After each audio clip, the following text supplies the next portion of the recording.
Hello 啊，大家好啊，歡迎嚟到天下知多啲，我係 Dennis。咁啊好快咧，用少少時間咧，今日咧就 cover 咗咁遲啦，咁就 cover 咗呢個今日呢個記招咯。咁有啲好絕滑嘅問題啊，有啲記者問咗，所以咧我就想再咁樣再 bring out 出嚟啦，俾大家去探討睇下嗰個可能性有冇啦。咁有好多記者都喺度會問呢個問題，就係問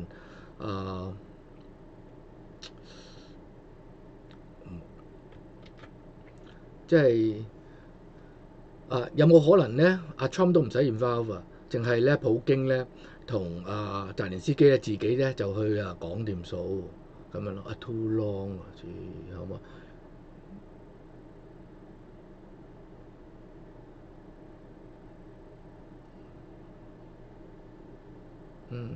？OK，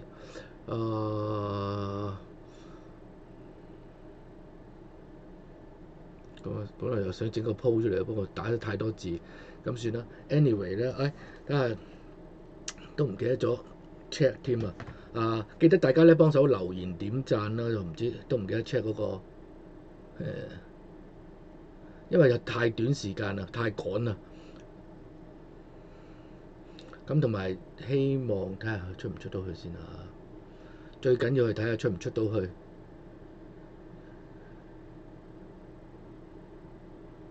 今日個網絡都有少少慢慢，即係有啲緩慢嘅感覺啊！加翻而家我上邊有產品啦，咁希望大家可以上去咧，即係睇下我啲唔同嘅產品啦，放埋上去啦，得 OK。咁啊支持，咁而家即係我要喺後邊嗰個幕後平台嗰度咧 fix 咗一啲嘢先，因為咧如果唔係咧，佢又唔同我推出去嘅，即係好難啊 YouTube 真係好難做。我就嘗試今日19 OK， 就係因為咧聽日又唔知有啲咩事發生，我本來唔想做噶啦，不過咧又唔知咧聽日會有啲咩第二啲事發生咯。咁我想今日解決咗今日呢個啲資訊先，所以今日就再同大家同埋咧都有少少嬲嘅，因為咧琴日嗰個成5萬個 view 佢就係計得我400幾咯，咁即係如果想成，好似就係想成功咧，想喺 YouTube 呢度成功，好似就有少少渺茫咁。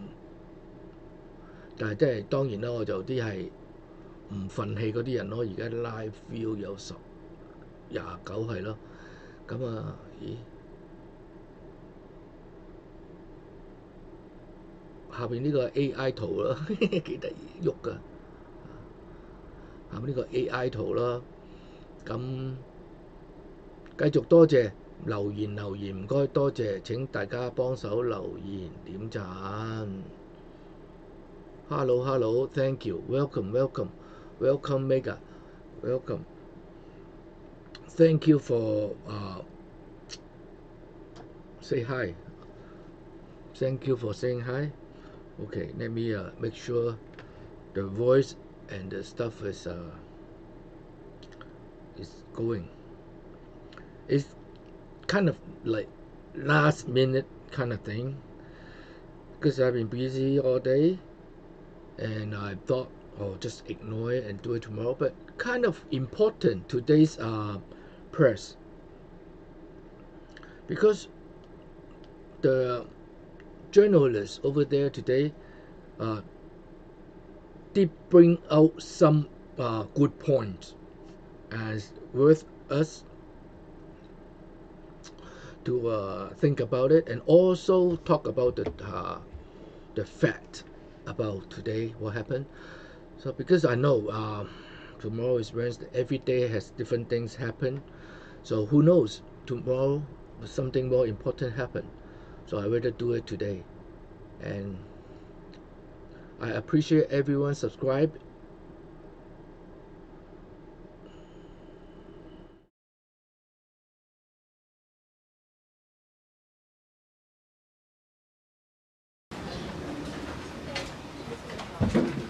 Good afternoon, everybody. Good afternoon. How are you? Good to see all of you. What we've witnessed President Trump accomplish over the last few days has been nothing short of remarkable. We are now 3.5 years into the war between Russia and Ukraine, a brutal conflict that has claimed hundreds of thousands of Russian and Ukrainian lives and cost trillions of dollars. The weakness and incompetence of Joe Biden foolishly allowed the killing to start in the first place. Until President Trump returned to office in January, the bloody and broken Biden status quo was to endlessly force American taxpayers to fund Ukraine no matter the cost, no matter how long it takes, and no matter how many lives were lost. There is no denying that Biden's America Last foreign policy moved the world further away from peace. President Trump rejected that failed approach, and instead, over the last 7 months, has relentlessly pursued peace throughout his second term. And thanks to President Trump's efforts, we finally have movement after years of deadly gridlock. On Friday, as you all know, many of you were there, President Trump hosted Russian President Vladimir Putin in Anchorage, Alaska, for a bilateral meeting. This was the first time President Putin has been to the United States since 2015, and the first time he has met with an American president in years. President Putin publicly confirmed what President Trump has said all along. The war between Russia and Ukraine never would have started in the first place if President Trump were in office. This was always obvious to any person with a shred of common sense. Just look at what took place during the last 4 administrations. Under George W. Bush, Russia invaded Georgia. Under Barack Obama, Russia took Crimea. Under Joe Biden, Russia invaded Ukraine. But under President Trump, Russia did not invade nor take anything. President Trump is the only president this century, Republican or Democrat, who has held Russia in check and ensured peace in Europe. That's because Russia has always greatly respected President Trump and his peace through strength foreign policy approach. But overall, the bilateral talks in Alaska were very productive, and multiple key points were agreed to between the two leaders that truly opened up the door for Phase 2 discussions, which took place yesterday here at the White House. Within 48 hours of that meeting in Anchorage, I may add. As you all know, there were many European leaders here, as well as Ukrainian President Zelensky. They all traveled here to meet with President Trump to maintain the momentum and work toward a lasting peace. Across the board, every leader credited President Trump for his decisive leadership that has reignited the dialogue in hopes of finally bringing this war to a peaceful conclusion. 2 quotes in particular capture the progress that was made and the optimism moving forward. Finnish President Alexander Stubb said, "I think in the past 2 weeks, we've probably had more progress in ending this war than we have had in the past 3.5 years. Again, that is the president of Finland, a country that shares a border with Russia. That's what we call the President Trump effect. NATO Secretary General Mark Rutte also summed it up well. Without President Trump, this deadlock with Putin would not have been broken. He is the only one who could do this." Following the encouraging conversations yesterday, President Trump spoke with President Putin by phone, and he agreed to begin the next phase of the peace process, a meeting between President Putin and President Zelensky, which would be followed, if necessary, by a trilateral meeting between President Putin, President Zelensky, and President Trump. As the president said, Vice President Vance, Secretary Rubio, and Special Envoy Witkoff will continue to coordinate with Russia and Ukraine to make this happen as soon as possible. It's very important to remember that before President Trump's landslide victory last November, there was no end in sight to this bloodshed. Now, there may finally be light at the end of the tunnel and an opportunity for lasting peace. That's because President Trump is the peace president, and American leadership is back on the world stage. It should not be lost on anyone in this room that world leaders are coming right here to Washington, D.C. for help. While previous presidents have traveled halfway around the world to apologize for America, President Trump stands up for America, and he has firmly restored America's status as the undisputed leader of the free world. However, one thing that has absolutely not changed is the media's negative and downright false coverage of President Trump and his foreign policy accomplishments. From the beginning of this entire process, much of the left-wing media has been actively rooting against the President of the United States in the pursuit of peace. Initially, the media ridiculously claimed that President Trump was somehow beholden to Russia for even agreeing to have a face-to-face discussion with President Putin inside of the United States. The media said President Trump was making a grave mistake by, quote, legitimizing Putin. They were aghast that President Trump would treat another world leader like a world leader. The media relentlessly attacked President Trump and claimed he suffered a, quote, major defeat for not immediately emerging with a final agreement, even though he said heading into that meeting, this was a meeting to listen and to understand how to move the ball forward. All weekend following those historic U.S.-Russia bilateral talks, we listened to clueless pundits on television trying but failing to claim that the president had failed. The so-called experts in the foreign policy establishment, whose record is nothing but endless wars, trillions of wasted taxpayer dollars, and dead Americans, have the nerve to try and lecture President Trump, who has solved 7 global conflicts in 7 months, about peace. This is the same president, by the way, who brokered the Abraham Accords in his first term, on top of more than half a dozen other peace deals this year alone, as I just said. We also saw yesterday the president of Ukraine and all of the other major leaders of Europe fly across the Atlantic Ocean to meet President Trump at the White House because of the progress that was made, and that, if you ask the media, failed meeting, but it was not. It was highly productive and it was successful. This is why Americans' trust in the mass media is at a lowest point in more than 5 decades. Diplomacy is a delicate process, and instead of reporting the facts about what is happening here at this White House and what is happening between this president and other leaders around the world, many outlets in this room continue to try to actively undermine the president and sabotage the efforts towards peace. That is why I felt the need to set the record straight. In other news, on the home front, President Trump's efforts to make D.C. safe again are working. There have been a total of 465 arrests since the start of this operation on Thursday, August 7th. Last night, there were a total of 52 arrests, including the arrest of an illegal alien MS-13 gang member with convictions for DWI and drug possession. Thanks to President Trump's leadership and the outstanding work of both federal and local law enforcement, dangerous gang members like the one picked up last night will not be allowed on the streets of our nation's capital. Other arrests last night included assault with a deadly weapon for stabbing, parole violation for robbery, murder, outstanding warrant for attempted murder, assault on federal law enforcement officer, and felony assault. 4 more homeless encampments were also removed during yesterday's reporting period. To date, a total of 48 homeless encampments have been cleared in Washington, D.C. by multi-agency teams. MPD patrol units are actively working with city officials to locate and clear additional encampments and remove homeless residents off of Washington's streets.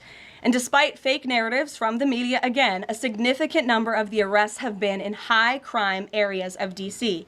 In fact, nearly half of all of the non-illegal alien-related arrests have occurred in wards 7 and 8, the 2 wards that have the highest number of violent crime, as well as homicides and assaults with dangerous weapons last year. So while Democrats continue to coddle violent criminals, President Trump and this administration are focused on putting them behind bars and unapologetically standing up for the safety of law-abiding American citizens. And the White House will continue to provide all of you with the results of this operation in the days ahead. So with that, I will take your questions today. Here in our new media seat today, we have Jack Posobiec, who joined us in Anchorage, Alaska last week. Jack, thanks for being here. Why don't you kick us off? Karoline, thanks so much. So a couple of questions regarding the status of these peace talks. Obviously, we saw the President and President Putin there in Anchorage. We saw the world leaders here yesterday with this summit. We've heard phrases like coalition of the willing. We've also heard Article 5-like guarantees. When it comes to the security guarantees, what is the current status of that? I know the President earlier today mentioned boots on the ground would be UK, France, Germany possibly, but unequivocally said no U.S. troops on the ground. but U.S. coordination. Can you elaborate on that, and what would the red lines be? Sure. Well, you got to the heart of what I was going to say to all of you today on security guarantees, which is the president has definitively stated U.S. boots will not be on the ground in Ukraine, but we can certainly help in the coordination and perhaps provide other means of security guarantees to our European allies. The president understands security guarantees are crucially important to ensure a lasting peace, and he has directed his national security team to coordinate with our friends in Europe and also to continue to cooperate and discuss these matters with Ukraine and Russia as well. Karoline, now, have the Russians responded at all? I know we spoke with President Putin last night. What has been their response? Because we've heard some reports from the Kremlin and others saying they're unequivocally against NATO troops on the ground. Well, look, the president continues to have these conversations with both leaders. Those conversations took place in Anchorage, Alaska, again yesterday with the Europeans and President Zelensky, and he has directed his team to come up with a framework for these security guarantees that can be acceptable to help ensure a lasting peace and end this war. And then just last question real quick on this. Regarding some of the funding, we're hearing questions about another round of weapons sales or possibly a round of U.S. purchases of Ukrainian drones. Will that money be funded by the U.S. taxpayers? Are we finally going to see an end to the U.S. taxpayer-funded, seemingly endless mandate for these foreign wars? Well, the president is very sensitive to the needs of the American taxpayer, and immediately upon entering office back in January, he made it very clear that we're not going to continue writing blank checks to fund a war very far away, which is why he came up with the very creative solution to have NATO purchase American weaponry, because it is the best in the world, and then to backfill the needs of the Ukrainian army and the Ukrainian people and their military. So that's the solution the president has came up with. We'll continue to see that forward. As for any additional sales, I'll have to defer you to the Department of Defense. Thanks so much. Thanks, Jack. Kelly. What has President Trump learned that tells him that Vladimir Putin would be willing to make a deal for him, for President Trump? Well, the president has learned a lot, which is part of the reason he opened up this dialogue. The previous administration, who oversaw the beginning of this war, refused to talk. And President Trump has always said, in order to learn, in order to move the ball forward with diplomacy and towards peace, you have to have open dialogue. And so that's why the president has had several conversations by phone and, of course, an in-person meeting last Friday with President Putin. He also has talked to President Zelensky dozens of times, had him here at the White House yesterday, and he's understanding what both sides want, what both sides are going to have to give up. And he has always said, in order to get a good deal, both sides are going to have to walk away a little bit unhappy. So he continues to learn a lot throughout these conversations, which is why we've seen progress from both sides. And I would also just add, when it comes to learning and moving the ball forward, look at how both Russia and Ukraine have actually talked directly for the first time in many years, thanks to the efforts of this president and this administration. Specifically for President Trump, though, what do you think Putin's motivation is to try to do something for President Trump, as opposed to just resolving the conflict? I think, as I just spoke to in my opening remarks, Kelly, Russia and all countries around this world actually respect the United States again. And the president is using the might of American strength to demand that respect from our allies, our friends, our adversaries all around the world. And we've seen that not just lead to progress with Russia and Ukraine, but also we've seen it in the closing of 7 global conflicts around the world as well. We've seen it with the release of hostages in Gaza. You've seen it with the end of the conflict between India and Pakistan, which could have resulted in a nuclear war if we had not had a president who believed in the strength and the leverage that comes with the job of being the President of the United States of America. Rachel. Thanks, Caroline. Heading into Alaska, a lot of the focus in the talk was on this trilateral meeting between these 3 leaders. Can you explain how this went from a trilateral meeting involving President Trump to now the focus being on this bilateral meeting without the president first? Well, look, the president has spoken to both leaders about this, and both leaders have expressed a willingness to sit down with each other. And so our national security team will help both countries do that. Ultimately, the president has always said that there are areas of disagreement in this war that will have to be discussed and decided upon by these 2 countries. And so he wants these 2 countries to engage in direct diplomacy. He's said that from the very beginning, which is why he's agreeable to the idea of having President Zelensky and President Putin get together. And I understand accommodations for that meeting are underway. As soon as we hear more details, we'll be sure to let all of you know. And just a quick follow-up. We know as of right now there is no ceasefire in place. We've seen Russia continue its attacks on Ukraine. What indications is the president getting from Putin that he wants to have this meeting with Zelensky soon? Because he spoke to him directly yesterday. And he expressed that Haley, sooner rather than later. He spoke to that directly yesterday, and the president put that in his statement that he gave to all of you, the news media, knowing you'd be asking following that conversation in the effort of transparency. Haley. Hey, thanks, Caroline. You made clear no U.S. boots on the ground. Is the president considering U.S. boots in the air as a form of a security guarantee? Look, that was something the president mentioned on his interview this morning. It is an option and a possibility. I won't certainly rule out anything as far as military options that the president has at his disposal. I'll let him do that. I can tell you he's definitively ruled out boots on the ground. Sure. Thanks, Caroline. Just about the possible venue for the talks, can you confirm that Putin suggested Moscow as a venue for the bilateral talks?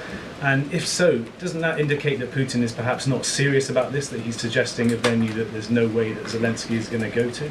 Look, I'm not going to litigate the private conversations between the president and President Putin, aside from what the president himself has already spoken on. But I can tell you there are many options that are being discussed by our national security team right now with both parties. Can you give us an indication of where? I just told you we'll provide you details as soon as we can. Thank you for trying, though. Libby. Thank you, Caroline. I wanted to ask about the National Guard troops. How is the White House coordinating with how they're being placed in D.C., what areas? And then also, how long should people here in the district anticipate the National Guard to be on the ground patrolling the streets? I don't have a timeline for you, Libby, but we will keep you posted on that. I think the president, as you know, and this administration, he came to this briefing room with members of his cabinet to lay out the rationale and the reasoning for federalizing the National Guard here in Washington, D.C., and for our work with the Metropolitan Police Department to make our district safer. We've seen violent crime has taken the lives of far too many residents here in our nation's capital, and the president wants to make it safe again.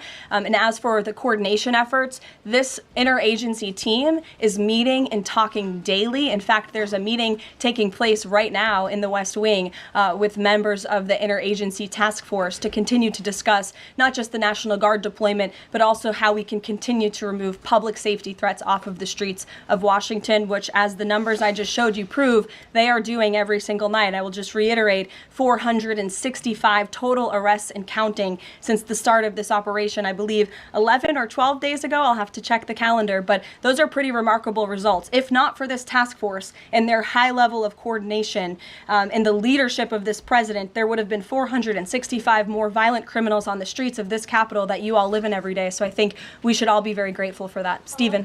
Thank you, Caroline. 3 questions about the D.C. crackdown. Sure. First, I was wondering if you could clarify something President Trump said. He mentioned getting rid of the slums where criminals live. Was he talking about tents or permanent residential buildings? And then the mayor has expressed an interest in clarifying how much of a focus illegal immigration enforcement is as part of this crackdown. Can you say anything about that? Sure. And third, any preview on the beautification? 3 questions. I'll try to answer all 3 of them pointedly for you.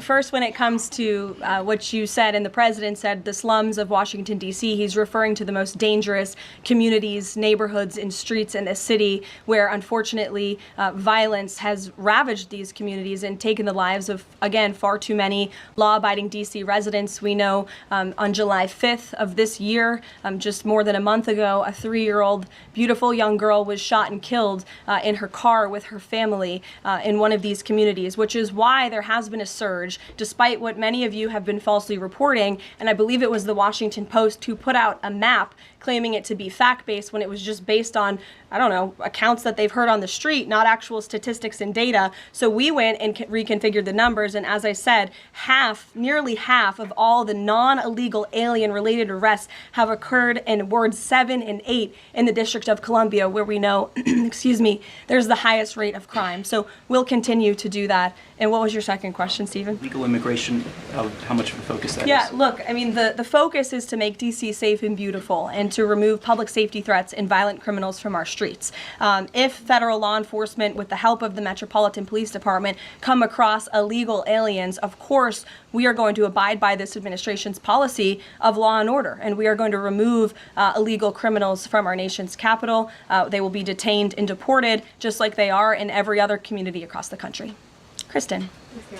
First question is, whose idea was it to change the next steps from a trilateral to a bilateral meeting? It was an idea that evolved in the course of the president's conversations with both President Putin, President Zelensky, and the European leaders yesterday. And as you saw, Kristen, with all of those European leaders leaving the White House, including the NATO Secretary General, they all agreed that this is a great first step. And it's a good thing that these two leaders are going to be sitting down together, and the president expects that to happen. And how long is Trump willing to wait and operate in good faith for Putin to actually arrange a meeting before he intervenes? Look, the president has put tremendous public pressure to bring this war to a close. He's taken actions, as you've seen, sanctions on India and other actions as well. He's made himself very clear that he wants to see this war end. And he has scoffed at the ideas of others that have been raised that we should wait another month before any meeting takes place. The president wants to move, and he wants to bring this war to an end as quickly as possible. Just a clarification on something you said earlier about Putin agreeing to the meeting. The Kremlin seemed to indicate that Putin did not firmly agree to a bilateral. Did he agree to have a sit down with just Zelensky on the phone? I can assure you that the United States government and the Trump administration is working with both Russia and Ukraine to make that bilateral happen as we speak. Sean. Hey, if the point is to get everybody on the same page, why wouldn't Trump just take the call from Putin while the other leaders were in the room? He said it would be disrespectful to do that. But why is it disrespectful? With all due respect, only a reporter from the New York Times would ask a question like that, Sean. The president met with all of these European leaders at the White House 48 hours after sitting down with President Putin on American soil. In fact, there was so much progress in the readout that was given to these European leaders immediately following his meeting with President Putin that every single one of them got on a plane 48 hours later and flew to the United States of America. And if I could just read for all of you some of the statements from those European leaders yesterday, you had President Zelensky himself saying it was a very good conversation. It was really good. We spoke about very sensitive points. The Secretary General, Mark Rutte, it was the president, only because of the president, that this deadlock was broken, but with President Putin by starting a dialogue. So these leaders, who this war is in their backyard, are very grateful that the president took that call and that he was there to provide them with a readout of Russia's thinking on this, something that was not done by the previous administration at all. Catherine. Thank you. Is the White House looking at Budapest as a possible location? I'm not going to confirm or deny locations. We'll provide you with details as soon as we can. Just following up on Kristen's question, I understand that the White House is working and allies are working to make this meeting happen, but did Putin promise to do a meeting with Zelensky, a direct meeting, in the coming weeks? He has, and I just answered that question for you. Franco. Thanks. I just want to clarify. So you are saying that President Trump is considering U.S. pilots and U.S. aircraft potentially supporting European or Ukrainian forces? The president spoke to that himself this morning when he called into Fox and Friends, and I would defer you to his answer. You can read it directly yourself. In addition, can I ask, no boots on the ground, Steve Witkoff's talking about Article 5-like security guarantees. Can you talk about what other Article 5-like security guarantees that are being considered if it's not boots on the ground? These are very sensitive diplomatic discussions that are currently taking place literally as we speak. So I will leave it to the national security team, and I'll leave it to the president to have those private discussions with these leaders as we try to bring this war to an end. And can I ask one Mary more? Margaret, go ahead. Thanks, Caroline. Two questions, if that's okay. So on these meetings, I know you said that the trilateral will take place if necessary. Do you think that we might not need the trilateral and that Zelensky and Putin might come to this conclusion on their own? And then as a follow-up, I know the president said on Fox News this morning that he's partially seeking peace in order to get to heaven. Was he joking, or is there spiritual motivation behind his peace deals here? I think the president was serious. I think the president wants to get to heaven, as I hope we all do in this room as well. Annie. Thanks, Caroline. I'm just shifting gears to the Department of Justice for a minute. Can you walk us through why another deputy FBI director was named? Does Trump have any displeasure with how the FBI has been being run to date? And then I have a question about the antitrust division. No, Andrew Bailey is extremely qualified. As you know, he's been serving with honor as the Attorney General of Missouri, and he's been brought on as another set of very credible and experienced hands to work alongside the current Deputy Director, Dan Bongino, under the leadership of the Director, Kash Patel, and the Attorney General, Pam Bondi. And the FBI has been doing a tremendous job. We've seen their agents out on the streets as part of this interagency task force here in Washington. But the crime that they've been stopping here in Washington, they've been doing this for 7 months all across the country. In fact, there's been 19,000 arrests by the FBI nationwide. That's more than double last year in the same time period. Of those, 1,600 arrests were for violent crimes against children. 4,000 child victims have been rescued by this FBI under this current leadership. 1,000 arrests from investigations of foreign terrorist organizations. There's been 1,500 kilos of fentanyl seized. 6,300 kilos of meth have been seized. And 3 of the top 10 most wanted have been arrested so far. Not a single one of the individuals on the top 10 most wanted list were arrested under the previous administration. We've arrested 3 in 7 months. So when you're actually working and enforcing law and order, you need all hands on deck. And so we look forward to welcoming Andrew Bailey to this new post. Jackie. I have a quick question about Roger Alfred, who's a former DOJ official. He gave a speech in Aspen yesterday where he said that senior DOJ aides are cutting deals with favored lobbyists. I'm wondering if the president has any concerns at all with the way the antitrust division is working. I have no idea who that individual is. I don't know why he made those comments. I don't know what basis he's making those comments on. My instinct tells me it's not true, but we will definitely look into them and I'll get you a response. Thank you, Caroline. Jackie. Thanks, Caroline. Since the president often says that this war would not have started if he were in office, and True. And Putin confirmed that. It's true. Do you accept that as true?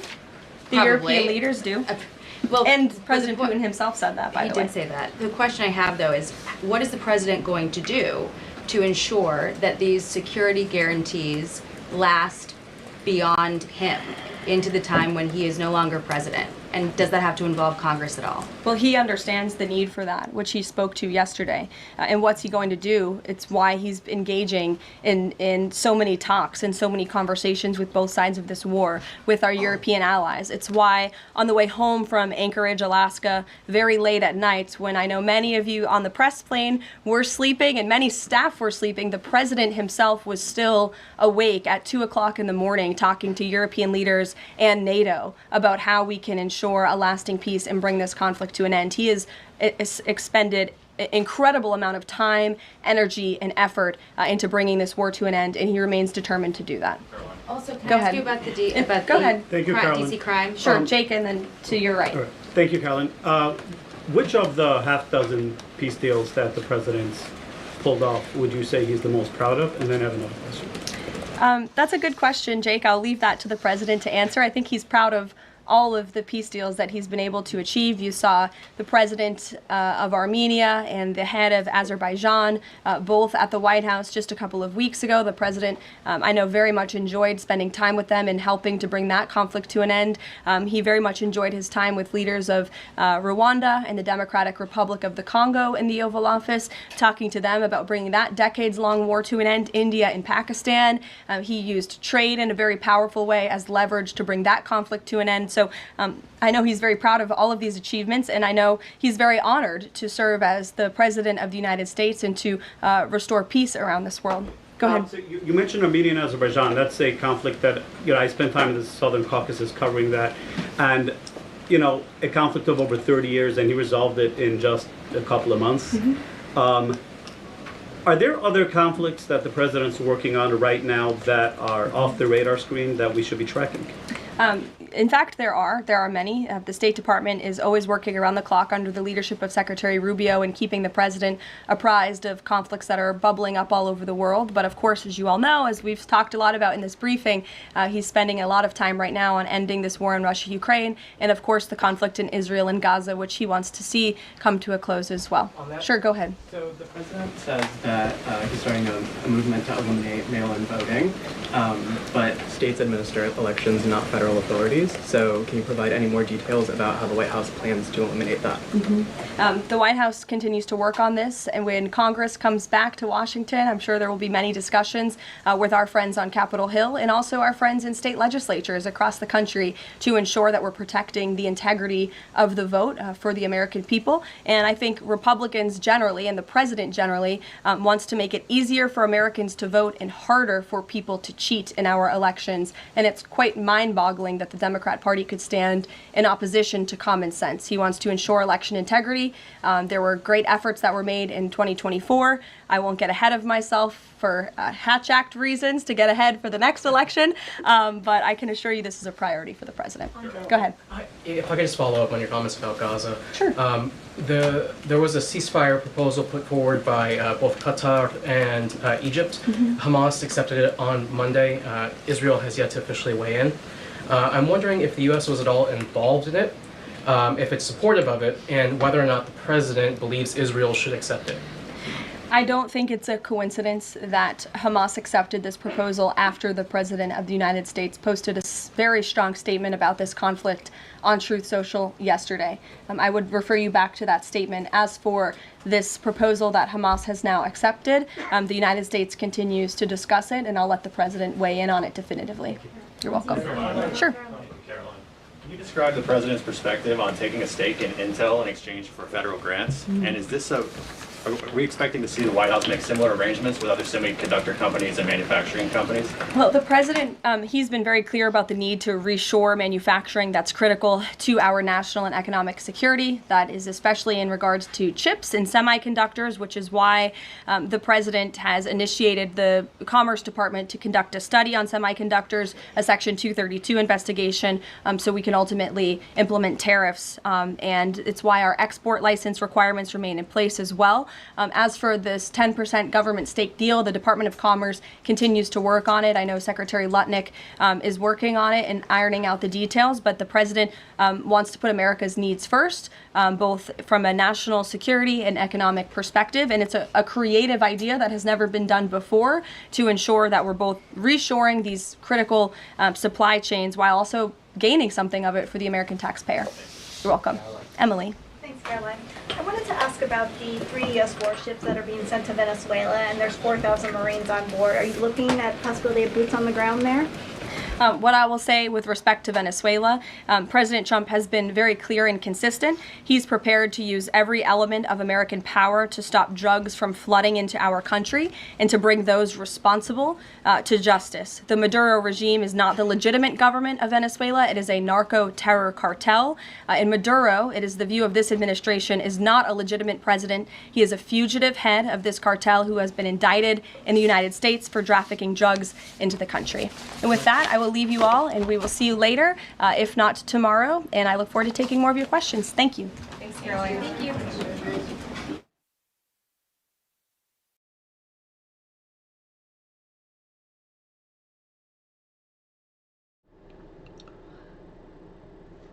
Thank you everyone for subscribing, and thank you everyone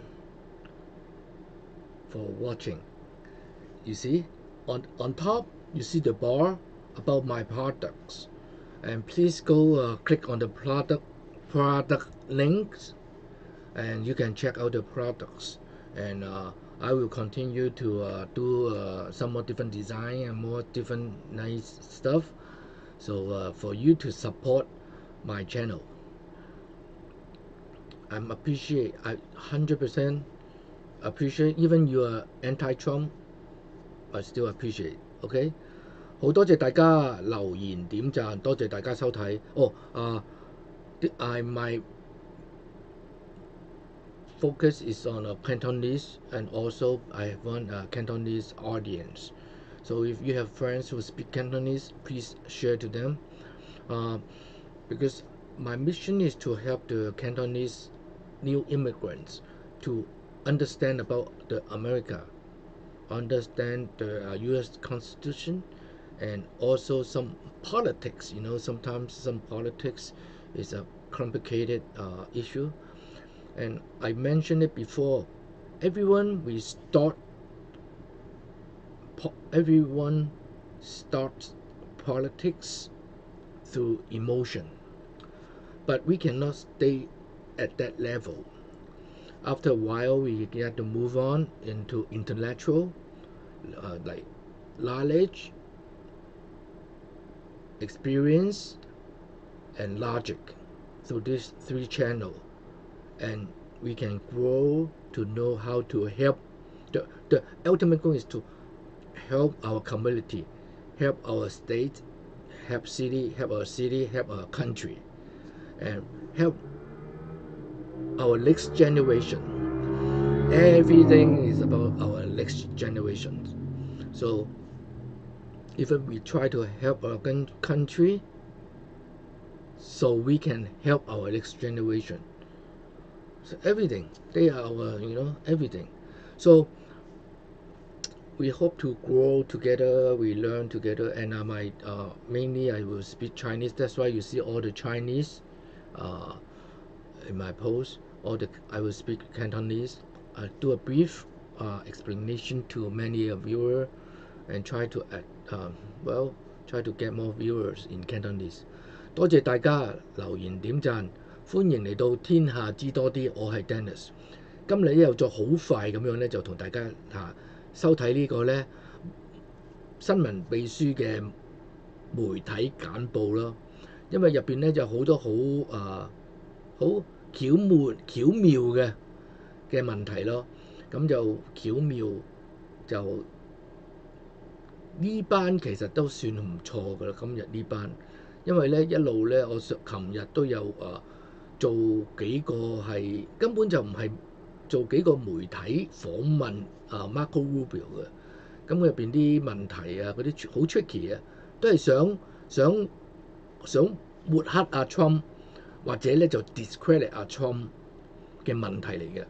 咁點解即係好唔明白點解佢哋要咁做？因為而家就喺度講緊數啊嘛，同普京。你哋咧即係我哋係 peace through string。咁其中一個 string 就係 unite， 就係我哋其中一個 string 嚟㗎嘛 suppose。咁如果我哋唔 unite， 咁即係冇 string 啦，係咪？咁我哋點樣去 peace 咧？點樣去個goal達成我哋嘅目標？所以咧啲左媒咧係好卑鄙，民主黨係好賤格。講完 ，OK？ 如果今次2026年你仲走去繼續聽民主黨或者聽左媒嘅資訊，或者去參與佢哋嘅民主黨活動咧，你都要即係個腦都要即係要檢查一下啦。好明顯，今次Trump 咁樣做呢樣嘢，都係為咗人命啊！點解你哋唔會珍惜人命嘅咩？咁佢咁辛苦，一路馬不停蹄就去搞呢個 meeting， 搞呢啲會議出嚟，希望可以有一日盡快可以大家一齊協商，即係佢同普京可以，即係普京同澤連斯基可以傾到偈，講掂數嚇。咁咧我就放咗嗰啲叫做 poll 就大家我發覺咧好多人都想要 trilateral 多數都係 trilateral 嘅會議，好奇怪。即係可能好現實嚟講咧，普京同澤連斯基係冇偈傾嘅 ，OK？ 所以一定要Trump喺入邊先可以咯。咁Trump 而家咧就係想同澤連斯基同普京兩個講，不如你哋自己傾啦咁樣。因為咧其實咧真係幾攰嘅嚇，即係如果你搞個 event 即係你哋自己去搞個 event 嗰啲人咧，你都知道哇好似呢啲咁咧，唔係淨係佢哋咁樣傾噶嘛。通常咧傾之餘咧都會有記者招待會好多嘢安排嘅，所以咧中間就係非常之疲乏。佢都係馬不停蹄將近80歲嘅一位長者所以咧我冇得話唔服嘅咁啲左媒如果佢覺得救人緊要喎即係唔好打仗，等啲人唔好生命淘汰緊要喎去傾咁咧就要 peace through string 啦。咁peace through string 就係要 unite 咯。